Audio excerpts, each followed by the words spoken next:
படம் இவ்வளோ பெருசாக போனதுக்கு முக்கியமான காரணம் அவர் தான். ஏன்னா நம்ம யோசிச்சப்போ ஒரு கதையாக யோசித்து அதை அவர் சொன்னதுக்கு அப்புறம் தான் இது இவ்வளோ வைடராக போய் இன்னைக்கு இப்படி ஒரு ரெஸ்பான்ஸ் கிடச்சிருக்கிறதுக்கு முக்கியமான காரணம் அவருக்கு ஒரு முதல் நன்றி நான் தெரிவிச்சிருக்கேன். அப்புறம் இந்த படம் வந்து என்ன நினச்சோமோ அதை பெரிய அளவில் எடுத்து சரியான ஆர்டிஸ்ட்டு கேட்டதை கொடுத்து இன்றைக்கி இவ்வளோ பெருசாக்குன ப்ரொடியூசர் டாக்டர் ஐஸ்வரி கணேஷ் சாருக்கு ஒரு பெரிய நன்றியை நான் தெரிவிச்சுக்கிறேன். ஸோ இந்த படத்தில் ஒர்க் பண்ண technicians, art director Amaran sir, Madhesh அண்ணா, editor G K. Prasanna, stunt Mahesh மேத்யூசி, இது மாதிரி எல்லா டெக்னீஷியன்ஸ்க்கும், காஸ்டியூம் ஸ்வப்னா, எல்லாருக்கும் ஒரு பெரிய நன்றி. ஸோ இந்த படத்தில் ஆர்டிஸ்டாக சொல்லணும், மேடையில் பெரியவர்கள் நிறையா இருக்காங்க, இருந்தாலும் ஒரு அங்கீகாரமாக நான் கொடுக்கணும்னு நினைக்கிறது இளவரசர் சாருக்கு. ஃபஸ்ட்டு இளவரசர் வந்து இந்த படத்தில் எவ்வளோ பெரிய பங்கு அப்படின்னா, அந்த படம் பார்த்துருந்தா அந்த கதாபாத்திரம் வந்து ஒரு பொண்ணோட அப்பா, ஊர் சைடில் இருக்கிற ஒரு பொண்ணோட அப்பா வந்து எந்த அளவுக்கு இருப்பாங்க, ரொம்ப போட்டு அழுது ரொம்ப ட்ராமாவாக்காமல் யதார்த்தமாக அந்த ஃப்ரம் பிகினிங்லேருந்து இந்த இன்சிடெண்ட் ஆரம்பித்ததுலேருந்து எண்டு வரைக்கும் ஒரு இடத்துல கூட சின்ன சலனம் கூட ஆகாமல் அந்த மூடை அப்படியே கேரி பண்ணி இன்றைக்கி எல்லாருமே எங்கிட்ட பேசுகிறவங்க எல்லாம் படம் பார்த்து முடிச்சுட்டு வந்தவங்க எல்லாருமே இளவரசர் சார் என்னங்க அப்படி நடிச்சிருக்காரு அப்படின்னு கேட்டிருந்தாங்க. அதை நான் அவர்கிட்டையும் ஷேர் பண்ணியிருந்தேன். அவருக்கு வந்திருந்த ஒரு சில பாராட்டுகளையும் எனக்கு அனுப்பியிருந்தார். உண்மையிலேயே அவர் இந்த படத்துக்கு ஒரு மிகப்பெரிய பலமாக இருந்தார். அதுக்கு முக்கியமாக நான் அவருக்கு ஒரு பெரிய நன்றியை சொல்லிடுறேன். Thank you so much sir. So Munishkanth அண்ணன் வந்து இந்த படத்தில் வந்து ஃபர்ஸ்ட் ஆஃப் ஃபுல்லாகவே நம்ம கேரி பண்ணி எடுத்துகிட்டு போகிறதுக்கு ஒரு முக்கியமான இதுவாக காமெடினா, ரெண்டாவது ஊருக்குள்ளேயும் கொஞ்சம் சென்சிபிளான ஒரு இதுவாக பண்ணியிருந்தார். ரொம்ப நன்றிங்க. பாக்கியராஜ் சார் வந்து நம்ம படத்தில் வந்து செகண்ட் ஹாஃப் வந்து ஒரு கோர்ட் ரூம் ட்ராமாவாக மாறப்போகுது. ஸோ அது ரொம்ப கதையிலேருந்து கொஞ்சம் அந்நியப்பற்றவும் கூடாது அப்படிங்கிறப்ப ஜட்ஜாக ஒரு அந்த சேரில் உட்கார்றதுக்கு ஒரு பெரிய ஒரு ஆளுமையான ஒருத்தர் இருக்கணும்னு பேசினப்ப நான் கேட்டவுடனே சொல்லியிருந்தாங்க, நீங்கள் கதை சொல்லி பாருங்க அப்படின்னாங்க. நான் சார்கிட்ட போய் சொன்ன உடனே அங்கேயே பேசி அடுத்த நாளே சரின்னு சொல்லியிருந்தாரு. அதனால தான் இன்றைக்கி எல்லாருமே கோர்ட் ரூம் ட்ராமா ரொம்ப நல்லா இருந்தது, கிளைமேக்ஸ் எல்லாம் நல்லா இருந்ததுக்கு இருக்க முக்கியமான காரணம் சார். ரொம்ப நன்றிங்க சார். இன்றைக்கி வரையிலும் அவரை பார்த்து தான் இன்றைக்கி வர ஜென்ரேஷன் டைரக்டர்ஸ் எல்லாமே பண்ணுறாங்க. ஸோ முக்கியமாக இந்த படத்தில் என்ன கொண்டு போய் சேர்க்கணும் அப்படின்னு நினச்சோன்னா, இந்த படம் எழுத ஆரம்பிக்கிறப்பவே ஹராஸ்மெண்ட்டுங்கிறப்ப ஹராஸ்மெண்ட் தான் நிறைய படங்களில் சொல்லிட்டு இருக்காங்களே, இதில் என்னத்தை புதுசாக சொல்ல போகிறோம், ஹராஸ் பண்ணவங்களை என்ன பண்ண போகிறோம், அவங்களுக்கு தூக்கு தண்டனை கொடுக்கணும், இந்த மாதிரி நிறைய பேசிட்டோம். பட் இதில் என்ன சொல்ல போகிறோம் அப்படின்னா, ஹராஸ்மெண்ட்டை தாண்டி அந்த பெண்களுக்கு ஒரு வாழ்க்கை இருக்குது அப்படிங்கிறது தான் பதிய வைக்கணும்னு நினச்சோம். அந்த வாழ்க்கையில் அவங்க படுற கஷ்டங்கள் தான் இப்போ வரைக்குமே ஹராஸ் பண்ண நாளை விட, அந்த ஒரு நாள் நடந்திருக்கும் இல்லையா, அந்த நாளை விட அதுக்கு அடுத்த ஒரு மாத காலம் தான் அவங்க மனசுல இருந்து நீங்காமல் இருக்குங்கிறத நிறைய பேர் சொல்லிட்டாங்க. இப்போ இந்த படம் வந்து எப்போ நான் ரொம்ப சந்தோஷப்படுறேன் அப்படின்னா, இன்னைக்கு எனக்கு இன்ஸ்டாகிராம் மெசேஜஸ் எல்லாத்துலேயுமே இது மாதிரி எனக்கு ஒன்று நடந்துச்சு, எங்களுக்கு அந்த நாள் கூட மறந்து போச்சு, அதுக்கப்புறம் அந்த ஊரில் இருக்கிறது தான் எங்களுக்கு பெரிய கஷ்டமாக இருக்குன்னு எனக்கு நிறைய மெசேஜஸ் வந்துருச்சு. ஆதிபதற்கு நிறைய வந்துட்டு இருக்கு. இந்த மாதிரி அவங்க என்ன சொல்கிறாங்கன்னா, இப்படியே சொல்கிறாங்க, நீங்கள் என்னோட பேரையே நீங்கள் உங்கள் ஸ்டோரியில் வைங்க பரவாயில்ல, இந்த மெசேஜ் அப்படியே நீங்கள் வைங்க பரவாயில்ல அப்படின்னு சொல்கிறாங்க. தெரியட்டும், நான் இவ்வளோ நாள் தான் அதை யோசிக்காமல் இருந்தேன், இப்போ நான் இந்த படம் பார்த்ததுக்கப்புறம் எனக்கு இப்படி ஒரு எல்லாருக்கும் தெரிஞ்சாலும் நல்லது தான் வைங்கிற மாதிரி சொன்னாங்க. ஸோ நான் அவங்களோட நலன் கருதி தான் அதை பண்ணாமல் இருக்கமே இல்லையா, மற்றபடி அவங்களுக்கு இப்படி ஒரு பாதிப்பை பெண்களுக்கு கொடுக்குது அப்படிங்கிறது ரொம்ப சந்தோஷம். ஸோ அந்த சந்தோஷத்தை உங்ககிட்டையும் பகிர்ந்துக்கணும் அப்படின்னு நினச்சேன். ஸோ எல்லாருக்கும் நன்றி. நான் இதில் ஒர்க் பண்ணியிருந்த சின்ன சொன்ன மாதிரி லைட்மேன்லேருந்து எல்லாருக்குமே இந்த வெற்றி போய் சேரணும்.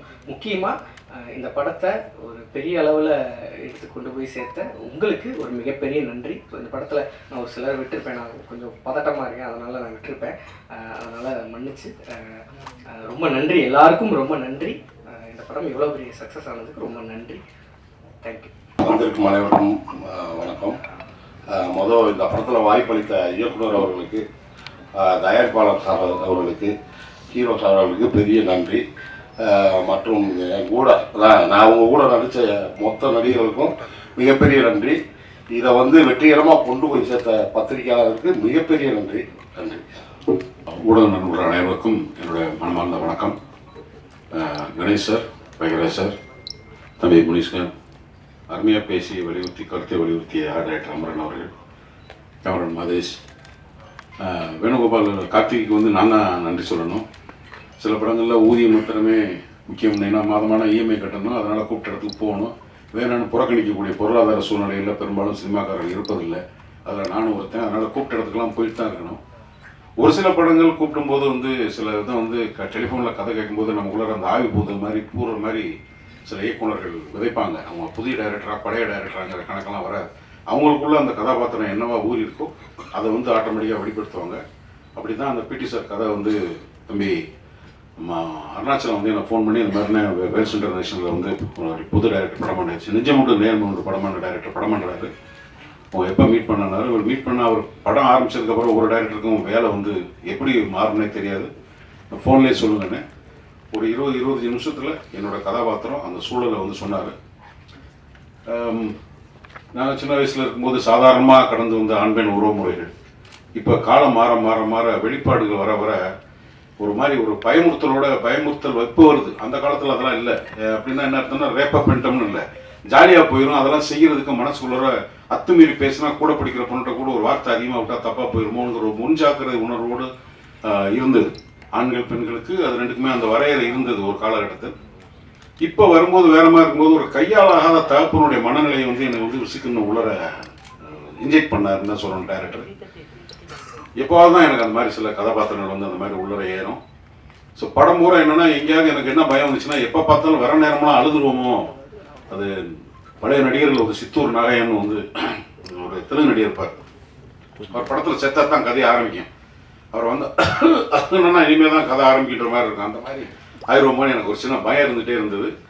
பட் இந்த படத்தில் ரொம்ப முக்கியமாக இருந்ததுன்னா இந்த தகப்பன் இந்த மாதிரியான குடும்பம் இந்த மாதிரியான எமோஷனை உள்ள வைக்கும்போது அதை கேரிவேர் பண்ணி போகிறதுக்கு இன்றைய சூழலில் இளைஞர்களால் அல்லது எல்லாராலையும் விரும்பப்படுகின்ற ஒரு ஹீரோ ரொம்ப முக்கியமாக தேவைப்படுது. அந்த ஹீரோவை மையப்படுத்தி தான் இந்த மாதிரி கதைகளை சொல்லணும். இல்லைன்னா தேட்டருக்கு ஆடியன்ஸ் வரமாட்டாங்க. அதுக்கான சூழ்நிலை. ஏன்னா அவனுக்கு 1008 சொந்த பிரச்சனை இருக்குது. தேட்டர்லேயே வந்து உட்காந்து இங்கே இருக்கிறதெல்லாம் கிளப்பி விட்டு போனோம்னா ஏன்டா சாமி இது எதுக்கடா தேட்டருக்கு ஒரு 2 பாட்டு பார்த்தோமா 2 சண்டை போட்டோமா கொஞ்சம் பொழுதுபோக்கலாம் தான் நீங்கள் எங்கேயும் வந்து படுத்துறீங்கடான்னு. அதையும் மீறி இந்த கதையை வந்து ஒரு இப்போ அதை வந்து அவரோட லைவ் ஷோ பார்த்ததுக்கப்புறம் எனக்கு வந்து மில்லியன் கணக்கில் வந்து அவருக்கு ஃபாலோவர்ஸ் இருக்காங்க. அவர் வேறு மாதிரி அவரை ப்ரெசென்ட் பண்ணியிருக்காரு. சினிமாவை தாண்டி அவருக்கு ஒரு இமேஜ் இருக்குது. அப்படிப்பட்ட ஒருத்தர் வந்து ரொம்ப கன்சர்னாக இந்த மாதிரி ஒரு எமோஷனுக்குள்ளே தன்னை வந்து பொருத்தி பார்த்துக்கிறதுக்காக முதல்ல ஹிப்ஹாப் பாதிக்கு என்னுடைய வாழ்த்துக்களை நான் சொல்ல கடமைப்பட்டிருக்கேன். ஏன்னா ஒரு சீனியர் ஆக்டராக I have to respect your decision தம்பி. அது வந்து ரொம்ப ஷூட்டிங் டைமில் உங்களோட பிஹேவியர் வந்து ரொம்ப அட்ராக்ட் பண்ணிச்சு. ஒரு மார்க்கெட்டபிள் ஆக்டர், உங்களுக்கு நீங்கள் கையில் போட்டு கொடுத்தா நான் ப்ரொடியூசர் ஆக முடியும். ஒரு குறிப்பிட்ட அளவு வியாபாரம் இருக்குது. அதுக்கான அடையாளமே இல்லாமல் ரொம்ப கரெக்டாக ஒரு ஹீரோவுக்கு ஒரு டைரக்டருக்குமான ரிலேஷன்ஷிப்பு அல்லது ஒரு டெக்னீஷியனோட ரிலேஷன்ஷிப்பு. நான் நைட் எஃபெக்டில் வந்து பொண்ணை தேடி போகிற சீன்லாம் ஒரிஜினலாக பொள்ளாச்சியில் ஒரிஜினலாக தான் எடுத்தேன். இவர் வண்டியில் போனால் பின்னாடி பெரும் கூட்டம் வரும். அவங்களுக்குலாம் சமாளிச்சுக்கிட்டு அந்த பொறுப்புணர்ச்சி வந்து ஒரு ப்ரொடக்ஷனுக்கு ஒரு ஹீரோ கொடுக்கணும். அப்போ தான் அது வந்து நினைச்ச நேரத்தில் நினைக்க முடியும். இதெல்லாம் ஒரு அனுபவம். கார்த்திகை பொறுத்த மட்டும் என்னென்னா சினிமாவில் வந்து சில நல்ல விதைகள் அப்பப்போ வந்து சினிமா நிலத்தில் விதைக்கப்படும். அந்த அந்த விதையினுடைய தன்மை என்னவாக இருக்கும்னா தன்னுடைய வேலையாக மாத்திரமே இருக்கும். உரம் சீரம் கரம் நீட்டாமல் வேலையாக இருக்கும். அது மாதிரியே கேமராமேன் அமைஞ்சார், ஆர்ட் டைரக்டர் அமைஞ்சார், அசிஸ்டன்ட் டைரக்டர் அமைஞ்சாங்க. எல்லாருமே வந்து ரொம்ப ஃபோக்கஸ்டாக இருந்தாங்க. அந்த டீம் எந்த தேவையில்லாமல் ஒரு நாள் ஷூட்டிங் வந்து நின்றுச்சு இந்த அது வரல இது வரல அப்படிலாம் இல்லாமல் ஒவ்வொரு மணி நேரமும் ஒவ்வொரு பணம் செலவாகும். ஒவ்வொரு செகண்டும் சினிமாவில் பணம் போய்கிட்டே இருக்கும். அது எழுதி கொடுக்கும்போது தான் தெரியும். அந்த வலியை உணர்ந்து செய்யக்கூடிய இயக்குநர்கள் தான் இன்றைய எப்போவுமே சினிமாவுக்கு தேவை. அந்த வேலை எனக்கு வாய்ப்பு கொடுத்ததுக்காகவும் பொறுப்பை உணர்ந்து செயல்படுகின்ற ஒரு இயக்குநராக இருக்கிற கார்த்தி, நீங்கள் நல்லா இருக்கணும். இன்னும் உங்களுக்கு பண்பையில் நீங்கள் வளரணும் என்ற வாழ்க்கையில் போகும். காலேஜ் சேர்மன், காலேஜுக்குள்ள நடக்கிற ஒரு அக்கிரமம், இந்த மாதிரி ஒரு சேர்மன் வில்லனாக இருக்கார். ஆனால் படத்தை எடுத்தவர் ஒரு கல்வியினுடைய ஒரு பெரிய நிறுவனம் நடத்துகிறவர். இந்த கதை சொல்லி ஓகே பண்ணும்போது இது நடக்கக்கூடிய விஷயத்த சொல்கிறதுக்கு என்னடா நம்மகிட்டே வந்து ஒருத்தன் கதை சொல்கிறான், நம்ம வந்து ஒருத்தனை இன்ஸ்டியூட் நடக்கிற மாதிரி நினைக்காம இது சொல்லப்பட வேண்டிய விஷயம், இதை சொல்லணும். இந்த பிரச்சனை யார் செய்கிறானோ அவனை சேர்வதோட எல்லா கல்வி நிறுவனம் நடத்துகிறவங்க இல்லையங்கிறத கரெக்டாக பகுத்தறிந்து புரிந்து கொண்டு இதை படமாக்கி இதை வெற்றி படமாக்கி இந்த படத்துக்காக இன்னைக்கு ஒரு ப்ரெஸ் மீட் தேங்க்ஸ் கிங் பண்ணுறது எல்லாமே செலவு. சும்மா கூட வருது அறிக்கை கொடுத்து கூட பண்ணலாம். இதை பண்ணுறதுன்றது ரொம்ப ரொம்ப நன்றி கணேஷ் சார், ரொம்ப நன்றி. எனக்கு என்னாலும் ஆசிரியராக இருக்கின்ற என்னுடைய மரியாதைக்குரிய பாக்கியராஜ் சார், இது மாதிரி கூப்பிடும்போதெல்லாம் வந்து சின்ன பசங்க பண்ணுற படங்கள் இல்லைங்க அப்படின்னு ஏதாவது வேலை சொல்லி கூட தவிர்த்துருக்கலாம். எப்போ கூப்பிட்டாலும் வர்றது சினிமாவில் இருக்கிற கமிட்மெண்ட்டு தான் அது காமிக்குது. சார் இதை நாங்கள் வந்து உங்கள்கிட்ட வந்து கடைசி வரைக்கும் லேர்ன் பண்ணிக்கிறக்கூடிய விஷயம் நிறையா இருக்குது சார். அதில் இந்த படத்துக்கு நீங்கள் கொடுக்குற அந்த ஒத்துழைப்பும் நன்றி சார். தம்பி முனிஷ்காந்த் இன்னும் என் மேலே வளரணும். எல்லோருக்கும் நன்றி. Prabhu, thank you so much for kind விட. படத்தில் வந்து கரெக்டான சமயத்தில் எனக்கு பேமெண்ட்லாம் கொடுத்த விக்கி, தம்பி அருணாச்சலம், பாலமுருகன் சார், ஆரோக்கியம், எல்லாத்துக்கும் என்னோட மனமார்ந்த நன்றி. அதுக்கப்புறம் இந்த கதாபாத்திரத்தை பற்றி எல்லா விமர்சனங்களையும் ஊடகங்களும் வந்து சமூக வலைதளங்களையும் சரி அச்சு மீடியாலாம் எழுதியிருந்தீங்க. ரொம்ப ரொம்ப நன்றி. வணக்கம். பிடி சார் திரைப்படத்தினுடைய வெற்றி விழாவுக்கு வந்திருக்கும் மரியாதைக்குரிய பத்திரிகை மற்றும் ஊடக நண்பர்கள் எல்லாத்துக்கும் என்னுடைய பணிவான வணக்கம் தெரிவிச்சுக்கிறேன். நன்றி செலுத்தர் கூட்டம் அப்படிங்கிறனால இந்த கூட்டத்தோட நானும் சேர்ந்துட்டு நன்றி செலுத்திக்கிறேன் எல்லாத்துக்கும்.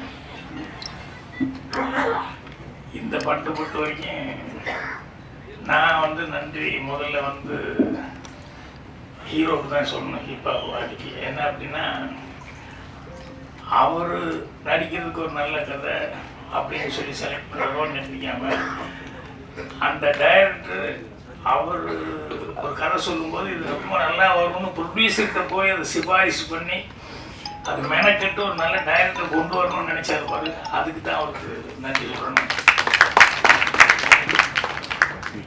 அதுக்கப்புறம் ஒரு ஹீரோ வந்து சொல்லும்போது, இல்லை இந்த ஹீரோ கிட்ட ஒரு ஜட்ஜ்மெண்ட் இருக்குது, அவரும் ஒரு டைரக்டர்லாம் பண்ணியிருக்காரு, கதை எழுதியிருக்காருன்னு சொல்லிட்டு அதுக்கடுத்தியாக இளவரசர் சொல்லிட்டு போன மாதிரி அந்த மாதிரி கதையாக இருந்தால் கூட இது எல்லாத்துக்கும் அல்லவே அந்த கேரக்டர் இந்த படத்தில் ஒரு கேரக்டர் சொல்லியிருக்காங்கன்னு சொல்லிட்டு கணேஷ் அவர்கள் வந்து அதை அக்செப்ட் பண்ணிட்டு பண்ணது அடுத்தபடியாக அவங்களுக்கு நன்றி சொல்லணும்.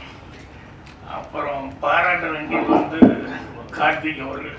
என்னென்னா, இவர் சான்ஸ் வாங்கி கொடுத்து அவர் சான்ஸ் கொடுத்து அதுக்கப்புறம் கிடைச்சதை வந்து ரொம்ப பொறுப்பாக ரெஸ்பான்சிபிளாக வந்து அந்த படத்தை வந்து கதையோசனை எழுதி பண்ணியிருக்காரு.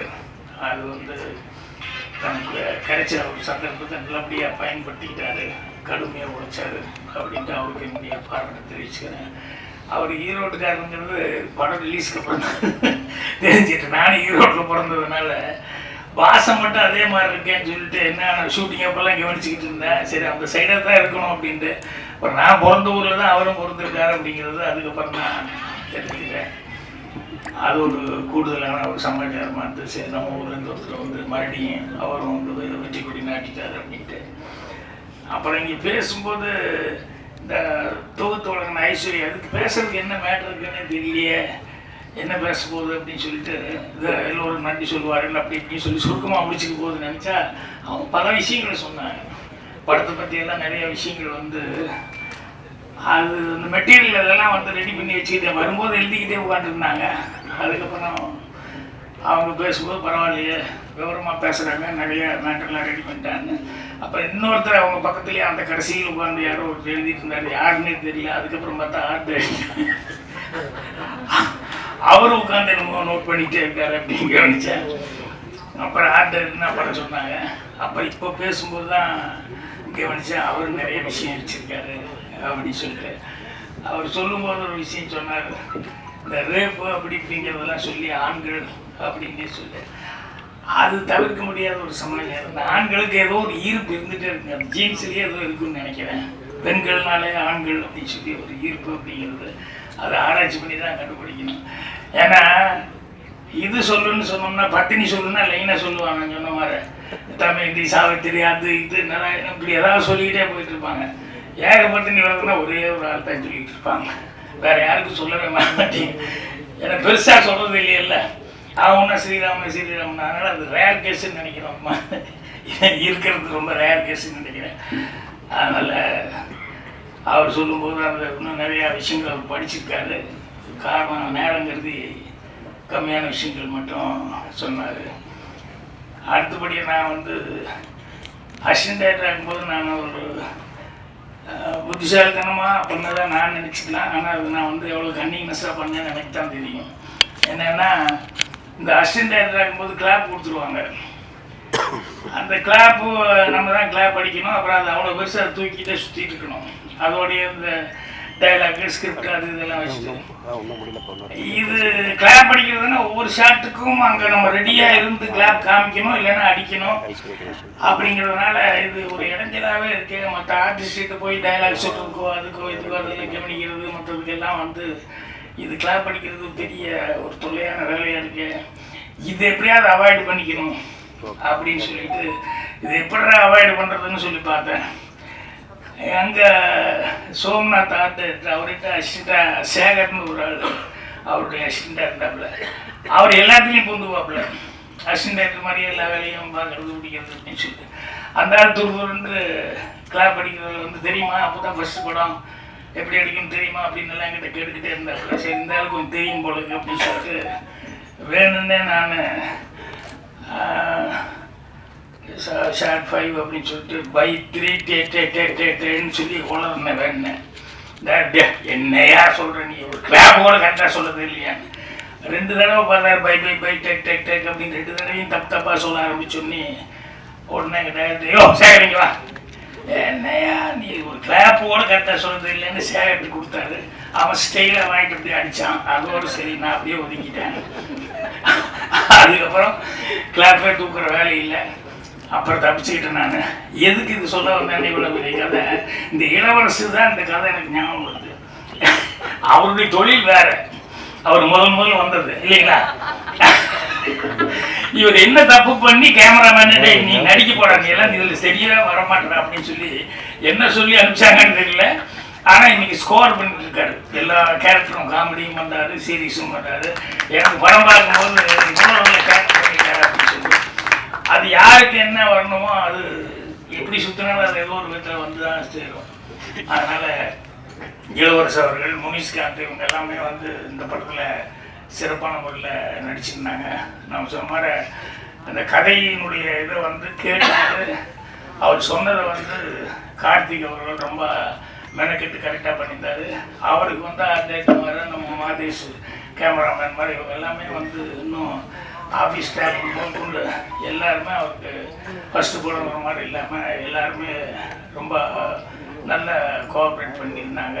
ஸோ அந்த படத்தில் வேலை பார்க்கும்போது ஒரு ஜாலியான ஒரு டீமாக வேலை பார்த்துட்டு வந்தோம். அப்புறம் படம் பார்க்கும்போதும் ரொம்ப நிறைவாக இருந்தது. முன்னாடியெல்லாம் வந்து 50 ஒரு 100 நாள் ஒன்றா தான் படம், அதுதான் வெற்றி விழா வரும். இப்போ 175 நாளுங்கிறது. இப்போ அப்படி இல்லை, 5ஆவது நாள் 7ஆவது நாளே வந்து வெற்றி விழான்னு. அப்புறம் படம் வந்து முன்னாடியெல்லாம் ப்ரிவியூ அப்படி இப்படிங்கெல்லாம் இருந்தது. இப்போல்லாம் தேட்டரில் தான் கொண்டு போய் ப்ரெஸ்ஸே கொண்டு போய் உட்கார வைக்கிறாங்க. முன்னாடியே சொல்லிக்கிட்டே தான் கெடுத்து விட்டா என்ன பண்ணுறது அப்படிங்கிற மாதிரி இவங்களுக்கும் பாதி பயம், யாருக்கும் தைரியமாக படமும் போடுறதில்ல. ஆனால் இந்த படமெல்லாம் வந்து ரிலீஸ்க்கு முன்னாலேயே கரெக்டாக வந்து ரொம்ப நம்பிக்கையோடு வந்து கணேஷ் அவர்கள் வந்து இந்த படத்துக்கு வந்து ப்ரெஸ் மீட். ஏன்னா நான் வந்து படம் பார்க்குறதுக்கு முன்னாடியே எனக்கு ப்ரெஸ்ஸில் பார்த்துட்டு எனக்கு ஒரு 5-6 பேர் ஃபோன் பண்ணி சார் படம் பார்த்தோம் நல்லா இருந்தது அப்படின்னு சொல்லி சொன்னாங்க.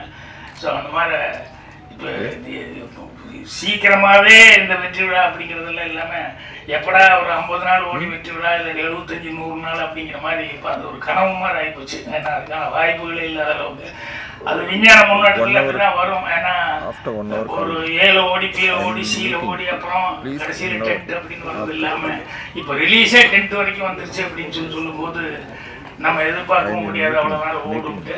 இருந்தாலும் அதையும் தாண்டி 25 நாள் 50 நாள் அப்படிங்கிறதெல்லாம் சில நேரங்கள் இந்த மஞ்சுமல் பாய்ஸ் எல்லாம் பிடிச்சிக்கிச்சு, ஒரு பெரிய பொடி பிடிச்சிக்கிறதெல்லாம் அந்த மாதிரி படம் எடுத்து நல்லா ஓடுற அளவுக்கு எல்லாருமே மேக்ஸிமம் முயற்சி பண்ணோம். ஸோ இந்த படத்துக்கு பத்திரிகையாளர்கள் உண்மையிலேயே ஒரு நல்ல ஒரு விமர்சனங்களை கொடுத்து உங்களுடைய சப்போர்ட்டுங்கிறது பெரிய லெவலில் இருந்தது. அதனால் மேலும் மேலும் இந்த மாதிரி டீம் வளர்கிறதுக்கு பத்திரிகையாளர்களுடைய இதே மாதிரி சப்போர்ட் இருக்குன்னு சொல்லி கேட்டு என்னுடைய மனமார்ந்த நன்றியை தெரிவிச்சுக்கிறேன். நன்றி, வணக்கம். அனைவருக்கும் வணக்கம். பிடி சார் படத்தினுடைய சக்ஸஸுக்கு ப்ரெஸ்ஸில் இருக்கிற அனைவருக்கும் நன்றி தெரிவிக்கும் இந்த விழாவிற்கு வருகை தந்துள்ள அனைவருக்கும் என்னுடைய மனமார்ந்த நன்றியை முதலிலே தெரிவித்துக் கொள்கிறேன். நிறைய ஃபஸ்ட்டு ஒரு ப்ரெஸ் மீட் நடந்துச்சு, அதுக்கு முன்னாடி ஒரு லான்ச் நடந்துச்சு. இது 3வது முறையாக இங்கே வரும். ஆனால் அப்போல்லாம் வந்து யாருமே படம் பார்க்கல. படம் பார்க்காமையே படத்தை பற்றி பேசிகிட்டு இருந்தோம். இப்போ எல்லாரும் படம் பார்த்துட்டாங்க. இன்றைக்கி வந்து 3வது வாரமாக கிட்டத்தட்ட இன்றைக்கி மட்டும் 120 தேட்டரில் படம் ஓடிட்டுருக்கு தமிழ்நாடு முழுவதும். அப்ராட்லேயும் நல்லா போயிட்டுருக்கு. பாக்யராஜ் சார் பேசும்போது சொன்னார், இந்த காலகட்டத்தில் நிறைய படங்கள் வந்து 2 நாள் கூட ஓட முடியறதில்லை. 1 வாரம் ஓடினா பரவாயில்ல, 2 வாரம் ஓடினா சக்ஸஸ், 3 வாரம் ஓடினா மிகப்பெரிய ஹிட்டு. அந்த நிலைமைக்கு இன்னைக்கு வந்துருச்சு. அதுக்கு சார் சொன்ன மாதிரி நிறைய சேனல்ஸ், ஓடிடி இந்த மாதிரி பிளாட்ஃபார்ம்லாம் வந்ததுனால 50 நாள் எனக்கு கூட பிடி சார் படத்துக்கு 50வது நாள் கொண்டாடணும்னு ரொம்ப ஆசை. பார்ப்போம் எவ்வளோ படம் நல்லா தான் போயிட்டு இருக்கு. 50வது நாள் கொண்டாடுவோம்னு நினைக்கிறேன். அது நம்ம கையில் இல்லை. ஸோ அந்த மாதிரி 50வது நாள், 25வது நாள், 50வது நாள்லாம் வந்து இன்னைக்கு நினச்சி கூட பார்க்க முடியாத அளவுக்கு இன்றைக்கு தமிழ் சினிமா இருக்குது. ஏன்னா 28வது நாள்லேயே வந்து அமேசான்லேயோ நெட்ஃப்ளிக்ஸ்லேயோ படத்தை போட்டுறாங்க. அதுக்கப்புறம் தியேட்டரில் எப்படி ஓடாது. ஸோ 30 நாளுக்கு மேலே ஓடுறதுன்றது வாய்ப்பே இல்லாமல் போயிடுச்சு இந்த காலகட்டத்தில். அதையும் மீறி இன்னைக்கு பிடி சார் ரொம்ப நல்லாவே போயிட்டுருக்கு. நல்லா போகிறத விட எனக்கு ரொம்ப சந்தோஷம் என்னென்னா, எனக்கு இந்த படத்தில் வந்து நிறைய பேர் ஃபோன் பண்ணி ஒரு நல்ல படம் பார்த்தேன் அப்படின்னு என்கிட்ட பேசாதவங்கலாம் கூட ஃபோன் பண்ணி பேசி சொன்னாங்க. அது எனக்கு ரொம்ப மகிழ்ச்சியாக இருந்தது. அதை இந்த நேரத்தில் நான் தெரிவித்துக் கொள்வதில் மகிழ்ச்சி அடைகிறேன். அது மட்டும் இல்லாமல் எனக்கு தெரியல பிரதர், இப்போ பாதி இன்னைக்கு காலையில் நான் இந்த வர்றதுக்கு முன்னாடி கேட்டேன், 12,25,00,000 இந்த வரைக்கும் கலெக்ஷன் ஆகிருக்கு இந்த படம் அப்படின்னு. ஸோ அது ஒரு மிகப்பெரிய வெற்றி. ஆதி ப்ரோ அவர்களுக்கு இந்த படம் வந்து நிறைய வெற்றி படங்கள் அவர் கொடுத்துருக்காரு. பட் இருந்தாலும் ஒரு வெற்றியில் வந்து ஒரு திருப்தி இருக்கணும். அதுதான் எனக்கு ஒரு நல்ல படம் வேல்ஸ் ஃபிலிம் இன்டர்நேஷ்னலில் இருந்து கொடுத்துருக்கோம் அப்படின்றது ரொம்ப மகிழ்ச்சி. அதற்கு காரணம் கார்த்திக் இயக்குனர். நீங்கள் எல்லாரும் படம் பார்த்துருப்பீங்க. படத்தில் எந்த ஒரு சீன்லையுமே எந்த ஒரு இதுலையுமே ஒரு தொய்வு இல்லாமல் அந்த ஸ்க்ரீன் பிளே ஆகட்டும், அந்த டைலாக் ஆகட்டும், அந்த கிளைமேக்ஸ் ஆகட்டும், எல்லாமே வந்து ரொம்ப நீட்டாக பண்ணியிருக்காரு. ஒரு சிறந்த ஒரு இயக்குனராக வர்றதுக்கு அவருக்கு நிறைய வாய்ப்பு இருக்குது. அது வேல்ஸ் ஃபிலிம் இன்டர்நேஷ்னலே கொடுக்கும் அப்படின்றத இந்த நேரத்தில் நான் தெரிவித்து கொள்வதில் ரொம்ப மகிழ்ச்சி. அடுத்த படமும் வேல்ஸ் இன்டர்நேஷ்னலில் பண்ணுறாருன்னு நான் ஏற்கனவே அறிவிச்சிருக்கேன். அது மீண்டும் நீங்கள் வந்து இந்த நேரத்தில் சொல்கிறதுல எனக்கு ரொம்ப மகிழ்ச்சி. இந்த படத்தில் நடித்த அனைவருமே ரொம்ப தத்ரூபமாக, அது கேப்டன் ஆஃப் த ஷிப்புன்னு சொல்கிறது வந்து டைரக்டர் தான் சொல்லுவோம். அந்த டைரக்டர்னால அந்த கேரக்டர்ஸ் எல்லாருமே ரொம்ப நல்லா பண்ணியிருந்தாங்க. அஃப்கோர்ஸ் அவர் கேட்ட கேரக்டர்ஸ் எல்லாம் நாங்கள் கொடுத்தோம் ஆக்டர்ஸை. அதுவும் ஒரு ப்ளஸ் பாயிண்ட்டு தான். பட் அதனால் எனக்கு கூட பட்ஜெட் நிறைய ஏறிடுச்சுன்னு சொன்னேன். நான் டைரக்டருங்களுக்கெல்லாம் கொஞ்சம் சொல்லிக்கிறதுக்கு இதுதான் இந்த மேடை தான் கரெக்டாக, நிறையெல்லாம் செலவு பண்ணாதீங்க, சிக்கனமாக படம் எடுங்க, நல்ல படம் எடுங்க அப்படின்றது தான் என்னுடைய வேண்டுகோள். இந்த படம் ஒரு நல்ல படம், சிக்கனமாகவும் எடுத்துருக்குறோம். ஆர்டிஸ்ட்லாம் நிறைய வந்தவொன்னே அது பெரிய படம் ஆயிடுச்சு. முனிஷ்காந்த் சார் வந்து ஃபர்ஸ்ட் ஹாஃபில் வருவார், ரொம்ப நல்லா காமெடி பண்ணிட்டு போவார். அதே மாதிரி பாண்டியராஜன் சார், தியாகராஜன் சார் ரொம்ப நல்லா நடிச்சிருந்தார். இளவரசி சார் சொல்லவே வேணாம். எல்லா பத்திரிகையிலும் அவரை பற்றி எழுதாத பத்திரிகையே கிடையாது. நான் உண்மையிலேயே இந்த படத்தை ரிவ்யூ தான் நான் இது வரைக்கும் நான் ரிவ்யூலாம் படிக்கவே மாட்டேன். பட் இந்த படத்தில் என்ன தான் எழுதியிருக்காங்க அப்படின்னு பார்த்தேன். எல்லாருமே ரொம்ப நல்லா எழுதியிருந்தீங்க. உங்களால் தான் இன்றைக்கி இந்த படம் இந்த அளவுக்கு ரீச் ஆச்சு. அதுக்கு இன்னொரு முறையும் நான் உங்களுக்கு நன்றி சொல்ல கடமைப்பட்டிருக்கேன். இப்போ பாதி இவர் தான் இந்த படத்தை எனக்கு எடுத்துகிட்டு வந்து கொடுத்தாரு. அதில் எனக்கு ஃபஸ்ட்டு படம் அவரோட சேர்ந்து ரொம்ப மகிழ்ச்சியாக இருந்தது. அவரோட சேர்ந்து ஒர்க் பண்ணது நான் வந்து மியூசிக் டைரக்டராக கோமாளின்ற படத்தில் ஒர்க் பண்ணோம். அப்போ எனக்கு அவ்வளோ பழக்கம் கிடையாது. இந்த படத்தில் ஒரு ஹீரோவாகவும் 25வது மியூசிக் பண்ணியிருக்கிற படமாகவும் இது அமைஞ்சது. படத்துடைய ரீரெக்கார்டிங் தனியாக பேசப்பட்டது.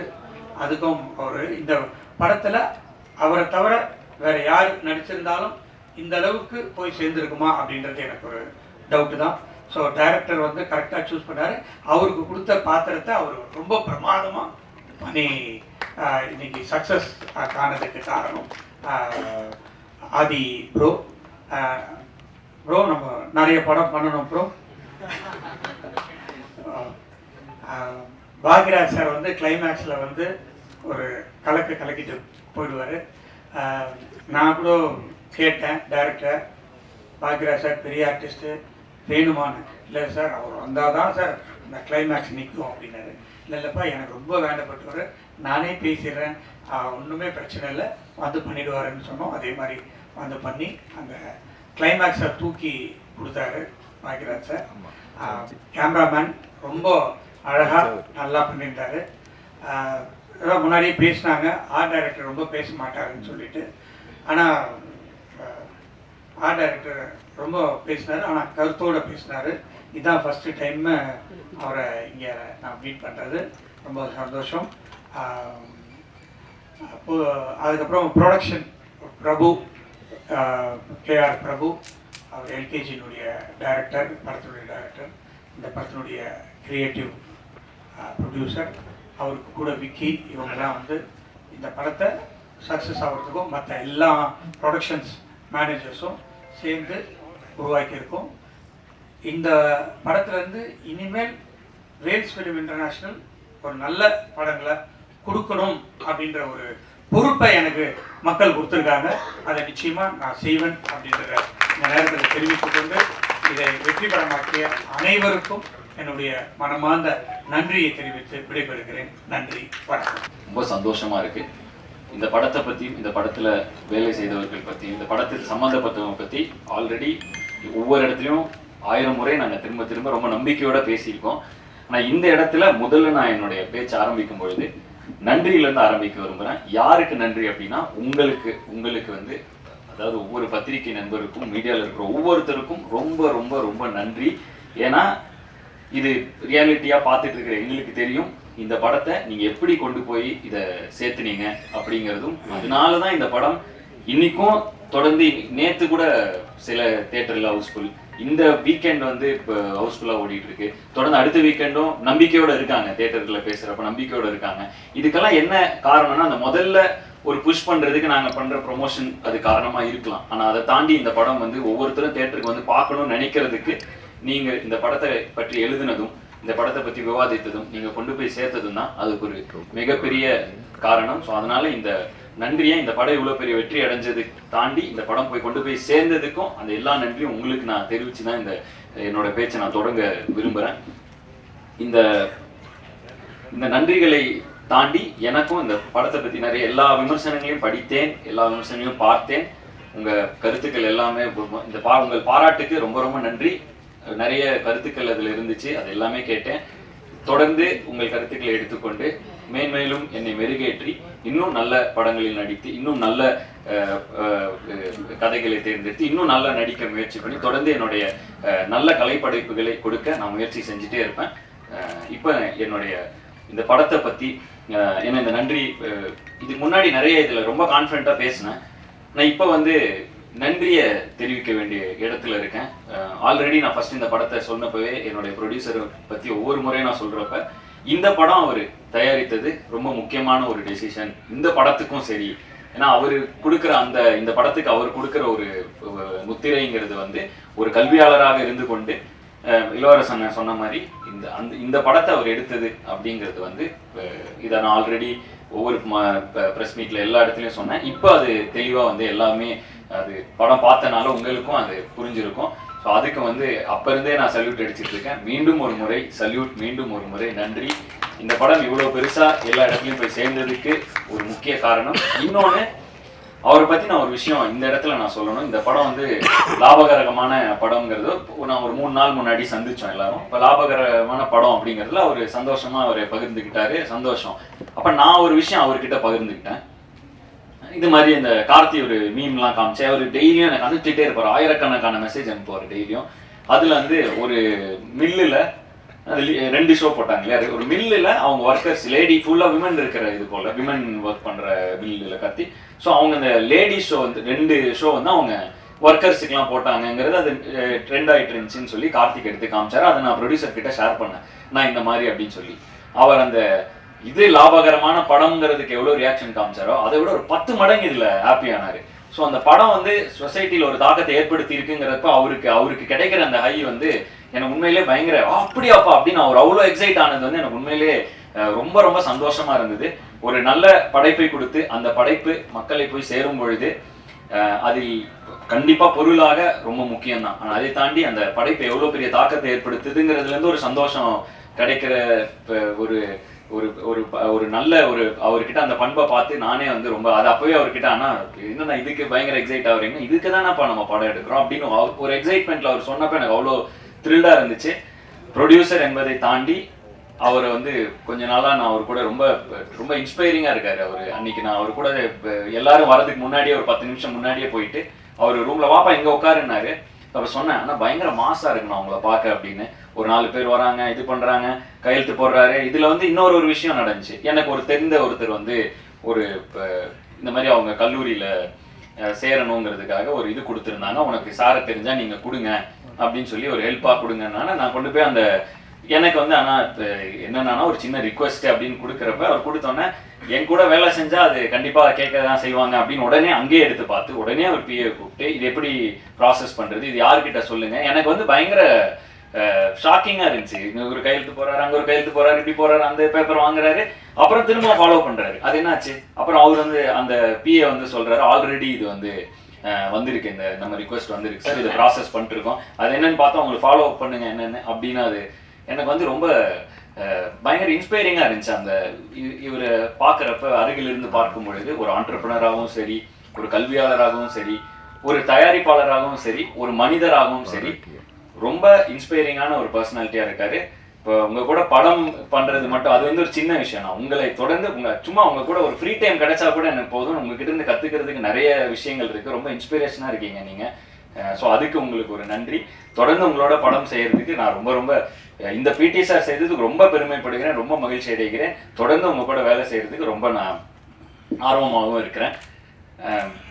இந்த படம் இவ்வளவு பெரிய ரீச் ஆனதுக்கு இந்த படத்துல இருந்து இவ்வளவு ஆர்டிஸ்ட்களை கொண்டு வந்து சேர்த்த ப்ரொடியூசர் கொண்டு வந்து சேர்த்தாலும் அந்த ஆர்டிஸ்ட் இந்த கதையில நம்பி ஒரு சின்ன பையன் நடிக்கிறான் அப்படிங்கிற படத்துல வந்து ஒரு பெரிய ஒரு சின்ன கோர்ட் ரூம் டிராமா, மிகப்பெரிய இந்திய சினிமா மிகப்பெரிய ஜாம்பவான் பாக்யராஜ் சார் வந்து அந்த ஒரு சின்ன கோர்ட் ரூம் டிராமா, அந்த கோர்ட் ரூம் டிராமாவில் அவர் இல்லைன்னா அது அந்த கோர்ட் ரூம் எவ்வளோ எங்கேஜிங்காக இருந்திருக்குங்கிறது டவுட்டு தான். ஸோ அவருடைய பங்கு மிகப்பெரியது. ஆனால் இது எல்லாமே வந்து படத்தோட ஆரம்ப காலகட்டத்திலேருந்து இன்னைக்கு சக்ஸஸ் மீட் வரைக்கும் கூடவே பயணித்து எங்களெல்லாம் உற்சாகப்படுத்துறது. இது அவருக்கு ஒரு சின்ன விஷயமா இருக்கலாம், ஆனால் எங்களுக்கு இது உண்மையிலே மிகப்பெரிய ஒரு ஊக்கம். இதை தொடர்ந்து எங்களுக்கு கொடுத்துக்கிட்டே இருக்காரு. ஸோ ரொம்ப நன்றிங்கண்ணா. நீங்கள் எல்லா ஃபங்க்ஷனுக்கும் எல்லா இதுலேயும் நீங்கள் வந்து எங்களை வந்து ஊக்கப்படுத்திக்கிட்டே இருக்கீங்க. ஸோ ரொம்ப ரொம்ப நன்றி. அண்ட் இளவரசு அண்ணன் ரொம்ப ஒரு ஆக்டிங்கை நான் வந்து இந்த நிறைய விஷயங்கள் இந்த படத்துல கொஞ்சம் எனக்கு கண்ணை திறந்து இன்னும் ஆக்டிங் வந்து எப்படி அவர் கிட்டத்தட்ட வாழ ஆரம்பிச்சிருந்தார். ஒரு 5 நிமிஷம் முன்னாடி அவர் வந்து இளவரசு அண்ணனாவே இல்லை, அவர் அந்த கேரக்டரா திடீர்னு மாறிடுறாரு. ஒரு 3 நிமிஷம் முன்னாடி அந்த ஜோனுக்குள்ள போனோன்னே லிட்டரலாவே பக்கத்துல இருக்கப்ப தெரியுது இவ்வளோ டெடிகேட்டடா அவ்வளோ சின்சியரா கிட்டத்தட்ட இந்த கேரக்டரா மாறிடுறாரு கொஞ்ச நேரத்துக்கு. அவரோட அப்புறம் அந்த கட்டு சொல்லி ஒரு 1 மினிட் ஆகுது அவர் அதுல இருந்து வெளியே வர. எனக்கு இது மிகப்பெரிய ஐ ஓப்பனர். ஏன்னா பொதுவாக வந்து நான் வந்து டயலாக்லாம் படித்து பயங்கரமாக ப்ரிப்பேர் பண்ணுவேன், ஸ்டண்ட்டுன்னு அது முன்னால் ப்ராக்டிஸ் பண்ணுவேன், எல்லாம் பண்ணுவேன். ஆனால் அந்த செட்டில் அந்த நேரத்தில் அந்த மொமெண்ட்டில் அந்த கேரக்டராக இருக்கிறது எவ்வளோ இம்பார்ட்டன்ட்டுங்கிறது வந்து அதை நான் ஸ்க்ரீனில் பார்த்தப்ப அவர் அங்கே நடிக்கிறப்போ ஒன்று தெரிஞ்சுது. அங்கேயே அவர்கிட்ட சொன்னேன், ஆனால் பயங்கரமாக இருக்குது நீங்கள் நடிக்கிறதுன்னு சொன்னேன். ஆனால் அதை ஸ்க்ரீனில் பார்க்குறப்ப அது எப்படி ஒரு அந்த கேரக்டருக்குள்ளேயே இருந்தால் அது எப்படி எங்கேயுமே மிஸ் ஆகாமல் அது ஒரு முழுமையாக இருக்குங்கிறது வந்து எனக்கு ஒரு பெரிய லேர்னிங். விமர்சனங்கள்லாம் படிக்கிறப்ப இந்த சீன்ல இப்படி ஸ்கோர் பண்ணியிருக்கணும், இந்த சீன்ல நிறைய பேர் விமர்சனம் பண்ணியிருந்தாங்க. எனக்கு வந்து அவர் ஒவ்வொரு தடவையும் அவரோட அந்த இதுதான் வந்துச்சு.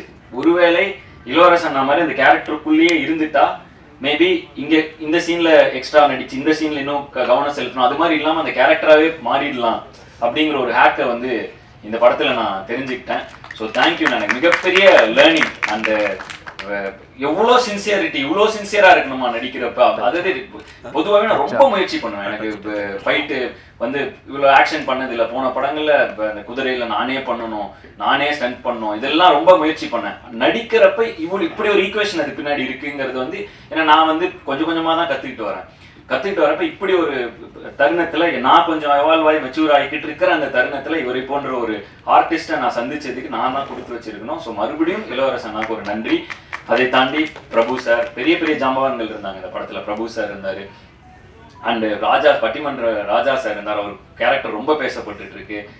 தேவதர்ஷினி மேம், நிறைய பேர் இந்த படம், வினோதினி மேம், இந்த படம் முழுக்க ஆர்டிஸ்டா இருந்தாங்க.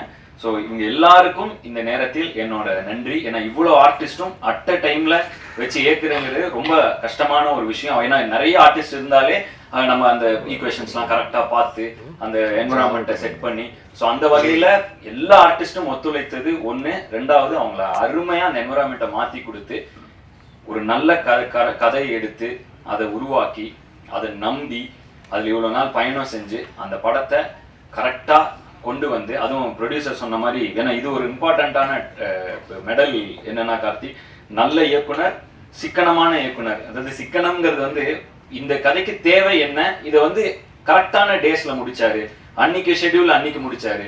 அதனாலேயே இந்த படம் எங்க எல்லாருக்கும் மகிழ்ச்சியா இருக்க காரணம் என்னன்னா, இந்த படம் ஏன்னா ஒரு படம் அப்படிங்கிறது வந்து பேர் சம்பாதிக்கிற அளவுக்கு பொருளும் அதுல இருந்து வரும்பொழுது தான் தொடர்ந்து அதை திரும்ப ஊக்கப்படுத்தி அப்படிதான் வந்து திரும்ப நல்ல படங்கள் கொடுத்துட்டே இருக்கிறதுக்கு ரெண்டுமே முக்கியம்.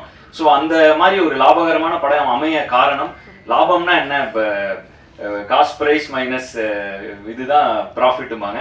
ஸோ அந்த காஸ்ட் ப்ரைஸை வந்து கண்ட்ரோலில் வைக்கிறது வந்து டைரக்டர் கையில் அது மிகப்பெரிய பங்கு இருக்கு. ப்ரொடக்ஷன் கூட ஒரே யூனிட்டா இணைந்து நடத்தினாதான் அது முடியும். ஸோ அந்த வகையில் கார்த்திக் வந்து ஒரு மிகப்பெரிய பாராட்டு. சூப்பரா பண்ணீங்க கார்த்திக், பயங்கர எஃபிஷியண்டா ஒரு படம் எடுக்கிறதுங்கிறது ரொம்ப இம்பார்ட்டன்ட். அதை சூப்பரா பண்ணீங்க. அண்ட் ஏன்னா ப்ரொடியூசர் உங்க மேல அவ்வளவு நம்பிக்கை வச்சு அவ்வளவு ஆர்டிஸ்ட் கொடுக்குறப்ப அது நீங்க வந்து எந்த வகையிலும் ஒரு மாதிரி அதுல குழம்பாம தெளிவா அதை எடுத்தது உங்களுக்கு மிகப்பெரிய பாராட்டு. அண்ட் இன்னைக்கு இந்த படத்துக்கு கிடைச்சிட்டு இருக்கிற பாராட்டுக்களை ஒவ்வொரு இடத்துல இருந்தும் பார்க்கும்பொழுது ரொம்ப சந்தோஷமா இருக்கு. 2-3 விஷயங்கள், தருணங்கள். நாங்கள் வந்து தமிழ்நாடு முழுக்க டூர் போனேன். இந்த படத்தை வந்து எனக்கு வந்து ரசிகர்களோட பார்க்கணும்னு ஆசைப்பட்டு தமிழ்நாடு முழுக்க போனோம். சில இடங்கள்ல நடந்த சில விஷயங்கள் அதை நான் இன்ஸ்டாகிராம்லயும் ஷேர் பண்ணிட்டு இருக்கேன், என்னோட பர்சனல் பக்கங்கள்ல ஷேர் பண்ணிட்டு இருக்கேன். சில விஷயங்கள் எனக்கு ரொம்ப நெகிழ்ச்சியா இருந்துச்சு. கார்த்தியும் கூட இருந்தாரு, மாதேஷனும் கூட இருந்தாரு, நாங்கள் 3 பேர் தான் போனோம். அதாவது ஒரு அம்மா ஈரோட்ல ஒரு அம்மா வந்து தேங்க்யூ அப்படின்னு சொல்லி ஒரு தொடர்ந்து அதை நான் ஷேர் பண்றேன். இப்போ தொடர்ந்து அந்த இதுல தொடர்ந்து ஒரு 30 செகண்ட்ஸ் வந்து தேங்க்ஸ் ஃபார் த மூவி அப்படின்னு அவங்க ஒரு இதாகி வந்து பர்சனலா அவங்க நான் கிளம்புறப்ப அவங்க கையெல்லாம் பிடிச்சி அது வந்து ரொம்ப எங்களுக்கு ஒரு மாதிரி நெகிழ்ச்சியா இருந்தது. அண்ட் ஒவ்வொரு இடத்துலையும் எங்களை ரொம்ப க்ளோஸா ரிசீவ் பண்ண மாதிரி எங்களுக்கு ஒரு ஃபீல் இருந்துச்சு. அதுவும் முக்கியமா திருப்பூர்ல ஸ்ரீசக்தி தியேட்டர்ல நாங்கள் வந்து படம் பார்த்து அந்த கூட்டத்தில் வரப்ப 2 பாட்டிங்க அவங்க வந்து அவங்களுக்கு கண்டிப்பாக என்னை யாருன்னு தெரிஞ்சிருக்க வாய்ப்பே கிடையாது. அவங்களுக்கு வந்து அவங்க சான்ஸே கிடையாது. அவங்க வந்து அங்கே தியேட்டரில் வேலை பார்க்குற பாட்டிங்கன்னு நினைக்கிறேன். ஸோ அவங்க அந்த ஸ்க்ரீனில் பார்த்துருக்காங்க, அந்த படம் அவங்களுக்கு ஏதோ ஒரு இன்ஃப்ளூயன்ஸ் ஆகிருக்கு. அவங்களுக்கு என்ன பேசுறதுன்னு, அவங்களுக்கு என்ன சொல்றதுன்னு கூட தெரியல. அவங்களுக்கு சும்மா பக்கத்தில் வந்து நிற்கணும் பார்க்கணும் அப்படின்னாங்க. இந்த மாதிரி அவங்க வந்து அப்புறம் வந்தாங்க, கையை பிடிச்சிக்கிட்டா எனக்கும் என்ன சொல்றதுன்னு தெரியல. ஏன்னா அவங்களுக்கு ஏதாவதுனா நம்ம என் படம் பார்த்துருக்கீங்களான்னு கேட்கலாம், சான்ஸே இல்லை. அவங்களுக்கு என்ன யாருன்னே தெரியல. பட் அவங்களுக்கு வந்து அந்த படத்தை பார்த்து அவங்க என் கையை பிடிச்சிட்டு அப்படியே அவங்க சும்மா அப்படியே ஒரு பார்த்துட்டே இருந்தாங்க. எனக்கு ரொம்ப நெகிழ்ச்சியா இருந்தது அந்த மாதிரி விஷயங்கள். அது கார்த்தி இருந்தார், மாதேஷன் இருந்தார். நாங்கள் அந்த மொத்தமா இந்த தமிழ்நாடு டூர் நாங்கள் கிட்டத்தட்ட முந்தா நேற்று கூட கேரளா போயிட்டு வந்தோம். இந்த மாதிரி ஒரு படம் பண்ணி முடிச்சுட்டு அந்த நேரத்துல போய் மக்களை சந்திக்கும் பொழுது ரொம்ப சில விஷயங்கள் ரொம்ப நெகிழ்ச்சியா இருக்கு. இந்த நெகிழ்ச்சி என்பதை தாண்டி ஒரு மிகப்பெரிய பொறுப்புணர்வை கொடுக்குது.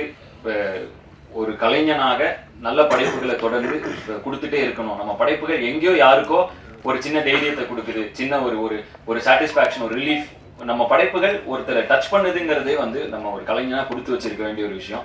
அந்த வகையில் இந்த படத்தில் என்னை நாயனாக இமேஜின் பண்ணி ஒரு கதை எழுதி அந்த கதையில நான் நடிச்சா நல்லா இருக்கும்னு சொல்லி எனக்காக இப்படி ஒரு விஷயத்த பண்ணதுக்கு நன்றி கார்த்திக், நன்றி. மிகப்பெரிய இந்த படம் எல்லா வெற்றியும் தாண்டி பர்சனலா எனக்கு மிகப்பெரிய திருப்தியான ஒரு படமா இந்த படம் இருக்கு. அதுக்கு ரொம்ப நன்றி. என்னை எப்பவுமே அழகா காட்டுற மாதேஷ் அண்ணன் ரொம்ப நன்றி. அன்பறிவுலையும் சரி இங்கேயும் சரி எனக்காக வந்து இந்த சொல்லுவாங்களே லைட் எக்ஸ்ட்ரா வச்சாங்க, அந்த மாதிரி ரொம்ப ரொம்ப இது பண்ணுவார், எனக்காக எஃபர்ட் போடுவார். அண்ட் டயர்டாக தெரியறதுக்கு முன்னாடி சொல்லுவார், கொஞ்சம் ஸ்க்ரீனில் இப்படி இது பண்ணுங்க அது பண்ணுங்க, நிறைய என் மேலே ஒரு எக்ஸ்ட்ரா கேர் அவருக்கு எப்பவுமே இருக்குது. அந்த வகையில் மாதேஷ் மேடி ப்ரோன்னு நான் சொல்லுவேன். மாதேஷ் அண்ணனுக்கு ரொம்ப ரொம்ப நன்றி. தொடர்ந்து பயணிக்கும். முதல் முறையாக சார் கூட பயணிக்கிறேன். இதுதான் ஃபர்ஸ்ட் டைம். அவரை நான் பெருசாக வந்து பார்க்கவே மாட்டோம், அவர் பேக்லேயே தான் இருப்பார். ஸோ இப்போதான் வந்து சார் கூட ஃபர்ஸ்ட் படம். ரொம்ப தத்ரூபமான நிறைய ஆர்ட், இதெல்லாம் வந்து எது செட்டு எது வீடு எதுன்னே தெரியாத அளவுக்கு நல்லா பண்ணியிருந்தீங்க. சூப்பராக இருந்துச்சு. அண்ட் முனீஷ் அண்ணன், அவர் கூட நான் அடிக்கடி நடிக்கிறது எனக்கு ரொம்ப பிடித்த நடிகர். நான் ஒரு படம் வீரன்ல நடிச்சிருந்தாரு, எனக்கு எப்பவுமே நான் சிரித்தால நடிச்சிருந்தாரு. அப்போ எப்படி இருந்தாரோ அதே இதில் இப்போ வரைக்கும் என் கூட ஜாலியாக வந்து ரொம்ப கம்ஃபர்டபுளாக நான் நடிக்கக்கூடிய நடிகர்கள் கொஞ்சம் பேர் இருக்காங்க. அதில் முனீஷனை வந்து ரொம்ப ரொம்ப ஜாலியான ஒரு நடிகர். நான் வந்து கேஷுவலாக அவர் கூட நார்மலாக அப்படியே ஒரு கரெக்டாக சீனை பற்றி நல்லா பில்ட் பண்ணி இப்படி பண்ணலாம் சார் அப்படி பண்ணலாம் சார் ஏதோ ஒன்று பண்ணி ஒன்று கொண்டு வருவார். ஸோ முனிஷனா கூட திரும்பவும் நடிச்சு இப்போ இது மாதிரி நிறைய பேர் கூட இந்த படத்தில் நான் நடிச்சது எனக்கு நல்ல அனுபவம். சரியான வரிசையில் என்னால் பேச முடியல. ஏன்னா வந்து ஒன்று, இந்த வெற்றி எனக்கு ரொம்ப மகிழ்ச்சியாக இருக்குது. அந்த மகிழ்ச்சி என்னால் வார்த்தைகளில் என்னால் மாற்றி அதை கன்வெர்ட் பண்ணி கரெக்டான வார்த்தைகளில் சொல்ல எனக்கு தெரியல. பட் வந்து ரொம்ப அதை எப்படி எனக்கு சொல்கிறேன்னு தெரியல. வெற்றிங்கிறது எனக்கு புரிஞ்சுது, சக்ஸஸ் மீட். ஆனால் அதை தாண்டி ஒரு திருப்தின்னு ஒரு ஃபீலிங் எனக்கு இருக்குது இந்த படத்தில். அது வந்து இப்போ அந்த ஃபீலிங்கை தாண்டி எனக்கு இந்த படம் ஒரு முக்கியமான ஒரு தருணத்தில் முக்கியமான ஒரு படமாக அமைஞ்சதுல எனக்கு ரொம்ப ரொம்ப ரொம்ப மகிழ்ச்சி. இதை தொடர்ந்து நாங்கள் நிறைய விஷயங்கள் தொடர்ந்து இந்த அடுத்த 3 வருடங்களுக்கு நிறைய பிளான்ஸ் போட்டு வச்சுருக்கோம். ஸோ அதுக்கு ஒரு நல்ல அடித்தளமாக ஒரு புஷ் ஸ்டார்ட்டாக இந்த படம் எனக்கு அமைஞ்சதில் ரொம்ப ஹாப்பி. என்னுடைய அடுத்தடுத்த படங்களோட அப்டேட்டோட தொடர்ந்து உங்களை சந்திக்க போகிறேன். விடைபெறுவதற்கு முன் மீண்டும் ஒரு முறை இந்த படத்தை நீங்கள் கொண்டு போய் சேர்த்தனால மட்டும்தான் இந்த படம் இவ்வளோ பெரிய வெற்றி அடைஞ்சுது. அதனால உங்களுக்கு ஒரு நன்றியை சொல்லிட்டு நான் விடைபெறுகிறேன். நன்றி, வணக்கம். ரேஷன் கடையில் சம்மந்தப்பட்ட எல்லாமே இந்த படத்தை பற்றி ஏதோ கேஸ் போடக்கூடாதுன்னு சொல்கிறாங்களே, அதை பற்றி உங்கள் கருத்து என்ன? அதான் சார், நம்ம குறிப்பிட்டு இவங்க தான் இப்படி தான் ஒரு நபர்னு ஒருத்தர் சொல்கிறோம்னா எல்லா இடத்துலையுமே பாசிட்டிவ் நெகட்டிவ்னு இருக்கும், எந்த தொழிலாக இருக்கட்டும் எதுவாக இருந்தாலும். மற்றபடி இவங்க இப்படி தான் அப்படிங்கிற ஒரு எந்த முத்திரையும் யார் மேலேயும் திணிக்கிற அளவுக்கு நான் இது கிடையாது, அப்படி ஒரு எண்ணமும் கிடையாது. அந்த இடத்துல அந்த இதில் ஒரு கதாபாத்திரமாக தான் எடுத்துகிட்டு போகிறோமே ஒழிய அதுக்கப்புறம் அதை தொடர்ந்து ஒரு சில சீக்வன்ஸும் இருந்துச்சு, அதை நம்ம நேரம் கருதி அதை கட் பண்ணிட்டோமே ஒழிய மற்றபடி இப்படி தான் அப்படிங்கிற மாதிரி எந்த ஒரு எண்ணமும் இல்லை. கதாபாத்திரம் இப்போ வந்து ஒரு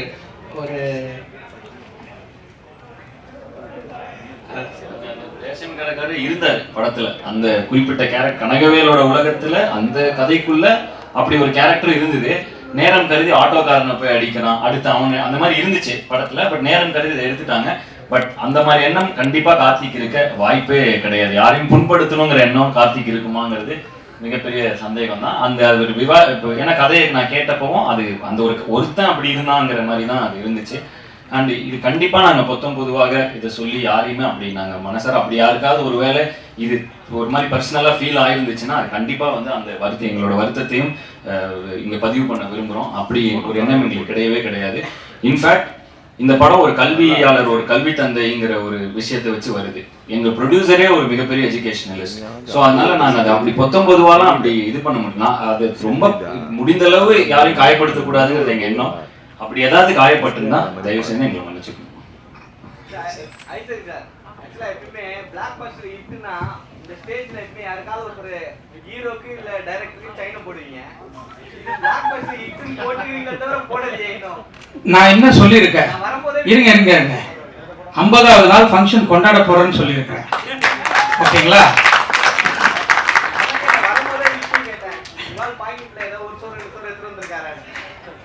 அதெல்லாம் ரொம்ப கம்மியாயிடும்.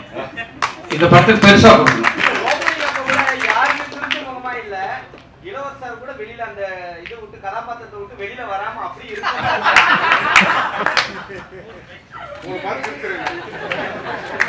சார் ஐசரி சார் கல்வி தந்தை சொல்லிட்டு தியாகராஜன் சார் வந்து தவறு பண்ற மாதிரி கதை சொல்லியிருப்பாங்க. அந்த கதையை கேட்டிருப்போம். உங்களோட அந்த ஃபீலிங் என்ன? இந்த ஒரு கல்வி தந்தையை பற்றி நம்ம போகிறீங்களா, ஃபீலிங் இல்லையா உங்களுக்கு? இல்லை, எனக்கு அந்த ஃபீலிங்லாம் இல்லை. இது வந்து ஒரு நல்ல கருத்து. இந்த கருத்தை நம்ம சொல்கிறது இன்னும் ரொம்ப ஆப்டாக இருக்கும் அப்படின்னு தான் நான் நினச்சேன். இல்லை, ஒரு கேர்ளோட வந்து அவர் தவறாக நடக்கிறான்றதை காட்டுறீங்க.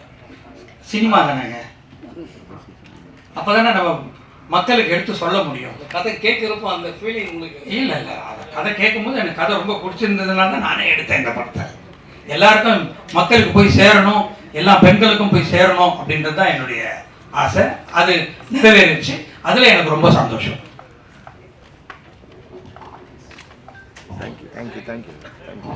பாதி சார், இப்போ நம்ம தமிழ்நாட்டில் இந்தியாவில் இந்த மாதிரி செக்ஷுவல் அபியூஸ்மெண்ட்டுக்கு எதிராக போக்சோ சட்டம் இதெல்லாம் நிறைய இருக்குது. இன்னும் வந்து ஸ்கூலில் காலேஜில் பணிபுரிய இடங்கள்லாம் இந்த மாதிரி இதை தடுக்கிறதுக்கு என்ன செய்யணும்னு நீங்கள் நினைக்கிறீங்க? நிறைய ஸ்கிரிப்ட் பார்த்துருப்பீங்க, நிறைய பார்த்துருப்பீங்க, மக்கள்கிட்ட பேசியிருப்பீங்க. உங்களோட தனிப்பட்ட கருத்தாக என்ன? நான் ஒரு பத்திரிக்கையில் பார்த்தேன். இந்த படம் ரிலீஸ் ஆகி ஒரு 4வது நாள் எல்லாம் படக்குழுவுக்கும் எல்லாருக்கும் ஷேர் பண்ணேன். ஒரு பத்திரிக்கையில் இதை பற்றி எழுதியிருந்தாங்க. 100 பேர்த்துல 82 பேர் இருக்கிறது, 82 அந்த மாதிரி ஒரு, அதாவது ரொம்ப அதிகமாக 82 பேர் என்னமோ இதை பற்றி வெளியே சொல்றது இல்லை, இது எங்கேயுமே சொல்றது இல்லைங்கிற மாதிரி ஒரு ஆர்டிக்கலை ஒரு பத்திரிக்கை வந்து இந்த படம் ரிலீஸ் ஆகி அந்த வாரத்தோட சண்டே அன்னைக்கு இதை போட்டிருந்தாங்க. நான் எல்லாருக்கும் ஷேர் பண்ணேன். அந்த ஆர்டிக்கல்லே இதுக்கான பதிலை சொல்லியிருக்காங்க. இதோட பிரச்சனை என்ன அப்படின்னா வந்து அது ஒரு பத்திரிக்கையாளர், ஒரு ரெஸ்பான்சிபிளான ஒரு பத்திரிக்கையாளர் அந்த டைம்ல அதை ரிப்போர்ட் பண்ணணும்னு எடுத்து அது ஒரு ஆர்டிக்கலா கம்பைல் பண்ணி எழுதியிருக்காரு. அது வேணா அது எங்க இருக்குன்னு தெரியல, நான் கண்டிப்பா என்னோட இதுல கூட நான் ஷேர் பண்றேன், என்னோட இன்ஸ்டால கூட ஷேர் பண்றேன். அதுல என்ன சொல்லியிருக்காருன்னா, இது அனைத்துக்குமே காரணம் வந்து மனநிலை தான் இதோட முக்கியமான பிரச்சனைங்கிறது தான் அந்த ஆர்டிக்கல் சொல்லுது. நானும் இது என்ன எப்படி பார்க்குறேன் அப்படின்னா, பொதுவாகவே நம்ம வளர்ற சூழ்நிலை, சுற்றி இருக்கிற என்விரான்மெண்ட், இது எல்லாமே ஒரு சின்ன வயசுலேருந்து ஒரு நாய்க்குட்டியை வளர்க்குறதுல கூட அப்படிதான். அது எப்படி அந்த என்விரான்மெண்ட்டுக்கு எப்படி இது என்விரான்மெண்ட் எப்படி இருக்கோ அதை பொறுத்து தான் அதோட குணாதிசயங்கள் இருக்கும். நல்ல ஒரு சமூகத்தையும் நல்ல ஒரு ஆக்கப்பூர்வமான ஒரு கம்யூனிட்டியும் நம்மளை சுற்றி நம்ம கொண்டு வந்துட்டோம்னா இந்த மாதிரி நடக்கக்கூடிய சில குற்றங்கள் வந்து குறையும். அது குறிப்பாக பாலியல் குற்றங்கள் குறையிறதுக்கு சுற்றி இருக்கிற என்விரான்மெண்ட்டும், ஏன்னா ஒவ்வொருத்தரோட மனநிலை ரொம்ப முக்கியங்கிறாங்க. அப்படின்னா அப்போ அது என்விரான்மெண்ட்ல இருந்தால் ஒருத்தரோட மனநிலை அதுக்கேற்ற மாதிரி தான் ரியாக்ட் ஆகிறோம், சொசைட்டிக்கு ஏற்ற மாதிரி. ஸோ அப்போ அந்த சொசைட்டியாகவே நம்ம பொதுவாகவே தமிழ் சமூகம் என்பது ஒரு அறிவார்ந்த சமூகம். இன்னைக்குன்னு இல்லை, பல ஆயிரம் வருடங்களாக அது ஒரு அறிவார்ந்த சமூகமாக முடிந்தவரை இருந்து வருகிறது. அப்படிப்பட்ட ஒரு இதில் வந்து இன்னைக்கு வந்து நம்மளுக்கு ஒரு எக்ஸ்ட்ரா இப்போ நிறைய நடக்கிறனால சொல்கிறேன், ஒரு எக்ஸ்ட்ரா கேர் இருக்க வேண்டியது, இந்த சமூகத்து மேலே ஒரு அக்கறை நமக்கு எல்லாருக்கும் இருக்க வேண்டியது முக்கியம் பார்க்குறேன். இது வந்து மனநிலை சம்மந்தப்பட்ட ஒரு பிரச்சனையாக தான் நான் பார்க்குறேங்க. டைரக்ட் சார், படம் மூவி முடிஞ்சு வெளில வரும்போது கேட்டீங்க தான், ரியல் சேர்மன் காலேஜ் சேர்மன் வந்துட்டாரு, ரியல் சேர்மன் ஏன் வரமாட்டாரு? இல்லை, அவர் வரக்கூடாதுன்னு இல்லை, யாரும் பேசவும் இல்லை, தியாகராஜன் சாரை பற்றி யாரும் பேசவும் இல்லை. இல்லை அப்படிலாம் இல்லை, அவர் ஆல்ரெடி போன இதில் பேசியிருந்தோம், ஒரு இன்டர்வியூவில் பார்த்தீங்கன்னா பேசிகிட்டு இருக்கோம். நீங்கள் அத்தனை பேர் அதை அவரை பற்றி பேசியிருக்கீங்க. அப்படிலாம் இல்லை, அவர் வந்து இப்போ அவர் உடல்நலத்தையும் கருத்தில் கொண்டு நாங்கள் ஸோ அதனால அவரை நாங்கள் டிஸ்டர்ப் பண்ணுறது அவ்வளோ கரெக்டாக இருக்காது. நீங்கள் இப்போ நாங்கள் இங்கேயுமே வந்து இப்படி ஒரு விழா நடக்க போகுது அப்படின்னோம், நிறைய இப்போ அதாவது பாக்யராஜ் சாராகட்டும் அவங்க வந்து அவங்களோட ஆசீர்வாதங்களை கொடுக்கணும்னு அவங்க வந்தது வந்து நாங்கள் வந்து வந்தவங்களுக்கு ரொம்ப நன்றின்னு தான் சொல்ல முடியும். வராதவங்க வந்து அவங்களுக்கு அவர் சார் ரொம்ப ஆல்ரெடி அவருக்கு ஹெல்த் இஷ்யூஸ் இருக்குது. ஸோ அவரை அப்படி நீங்கள் அது எதுவும் இது பண்ணாதீங்க. எங்களுக்கு அவர் படத்தில் அவ்வளோ பெரிய ஒரு விஷயம் நடந்திருக்கு இல்லையா, எங்களுக்கு ரொம்ப ஹாப்பி தான். அது என்ன உங்களுக்கு தான் ப்ரெஸ்ஸை முடிச்சப்ப அவங்க கேட்ட கேள்வி ஒன்று, ஒரு குற்றம் பண்ணிட்டாங்க, அந்த பெண்ணே வந்து உண்மையாக உயிரோடு வந்து அந்த விஷயத்தை நீங்கள் காட்டியிருக்கீங்க. இப்போ கூட ஒரு விஷயம் போயிட்டுருக்கு, அது கேஸாக போயிட்டுருக்கு. அதை அந்த பொண்ணு உயிரோடு வந்து சாட்சி சொன்னால் தான் அது வந்து தீர்வு கிடைக்குதுன்னு சொல்லிட்டு நீங்கள் நான் பேசும்போது நீங்கள் என்ன சொன்னீங்க, படத்தை வந்து பேசிடாதீங்க, படம் சக்ஸஸ்க்கு அப்புறம் நீங்கள் பேசுங்க. இப்போ அதுக்கு பதில் சொல்லுங்கள். அதாவது நான் இந்த இடத்துல அப்படிதான் சொல்லணும்னு நம்ம சொல்லலை. அந்த கதையின் நாயகன் அந்த கனகவேலுங்கிறவன் என்ன சொல்றான்னா, அவனோட ஆதங்கத்தை பதிவு பண்றான். இப்படிப்பட்ட ஒரு விஷயம் நடந்தா இது நிரூபிக்கிறதுக்கு செத்து போன பொண்ணே வந்து சாட்சி சொல்ல வேண்டியதா இருக்கேங்கிற ஆதங்கத்தை பதிவு பண்றான். ஆனா அப்படி இருந்துடக்கூடாது. தமிழ்நாட்டில் நடந்து தானே இருக்கு, டோட்டலாவே நடந்துட்டு தானே இருக்கு. ஆமா, அது எப்போ சார்ட் அவுட் பண்ண போறீங்க? ஏன்னா கதையில வந்து அதான் நான் சொன்னேன், என்னன்னா இது என் கையில் இல்லை சார்ட் அவுட் பண்றது. எனக்கும் இதுல பொறுப்பு இருக்கு, உங்களுக்கும் பொறுப்பு இருக்கு, நம்ம எல்லாருக்கும் பொறுப்பு இருக்கு. டைரக்டர் சொல்லியிருப்பாரு, ஒரு விஷயம் சொல்லியிருப்பாரு, அது நீங்க ஏதாவது சரி சொல்லியிருப்பாங்க, ஏதாவது சொல்யூஷன் கொடுங்கன்னு. ஏன் சொல்யூஷன் கொடுக்க மாட்டீங்க? இதுக்கு சொல்யூஷன் வந்து என் கையில இருந்தா கொடுத்துருப்பானே, இவர் கையில இருந்தா கொடுத்துருப்போம். பட் இந்த சொல்யூஷன் நம்ம சமுதாயம் மொத்தம் நம்ம எல்லார் கையிலும் இருக்குதுங்கிறதுனால இதுக்கான சொல்யூஷனை நம்ம தான் எல்லாரும் சேர்ந்து எழுத போறோம். அந்த பொண்ணு உயிரை வந்தாதான் சொல்யூஷன். அது இல்ல, அது சொல்யூஷன் இல்ல, அது ஆதங்கம். இப்படி பொண்ணு உயிரோட வர வேண்டியது இருக்கேங்கிற அவன் ஆதங்கப்படுறான். அப்ப இதுக்கான தீர்வு என்னன்னா அது நம்ம ஒவ்வொருத்தரோட கையிலும் இருக்கு. நம்ம இதை எப்படி நம்ம இந்த சமூகத்துக்குள் என்ன விதைக்கிறோமோ அதுவாக தான் இந்த சமூகம் ஒரு 10 வருஷம் கழிச்சு மாறுது. ஸோ தொடர்ந்து ஆக்கப்பூர்வமான விஷயங்களையும் நல்ல விஷயங்களையும் நம்ம தொடர்ந்து நீங்கள் எழுதுவது மூலமாகவும் நாங்கள் படைப்பதன் மூலமாகவும் நம்ம பண்ணிக்கிட்டே இருந்தோம்னா கண்டிப்பாக இந்த சமூகம் ஒரு நல்ல சமூகமாக ஒரு ஆல்ரெடி ஒரு நல்ல வெல் லேர்ன்ட் எஜுகேட்டட் இதாக தான் நிறைய உலக அரங்குல நம்ம பார்க்கப்படுகிறோம், தமிழர்களா பார்க்கப்படுகிறோம். தொடர்ந்து இது பண்ணா பிஜேபி ஆட்சி பண்றாங்களோ புரியலங்க. இல்ல அரசியல் வேணாம். சக்சஸ்